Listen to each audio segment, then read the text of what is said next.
Piazzola sul Brenta, ultima domenica del mese, appuntamento con il tradizionale mercatino dell'antiquariato. Tra le migliaia di appassionati pronti a girare tra le bancarelle c'è anche Valentino Scodro. Partito da Rossano Veneto e arrivato già di buona mattina a Piazzola, Valentino parcheggia la sua auto a diverse centinaia di metri di distanza da Villa Contarini, stando ben attento a non ingombrare la carreggiata.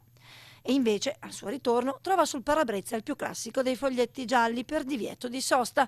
Una sorpresa a dir poco amara. Si va al mercatino ed è uno dei più famosi del Triveneto, perciò anche ha un certo nome, un certo spessore e si va anche per fare compere, spese, si beve anche il cappuccino, si può anche mangiare là, perciò voglio dire si fa girare l'economia e trovarsi una multa come la mia dopo aver parcheggiato l'auto non nella carreggiata ma all'esterno della carreggiata è veramente una vergogna. Valentino non contesta la multa in sé, ma sostiene di avere parcheggiato correttamente, perché altrimenti...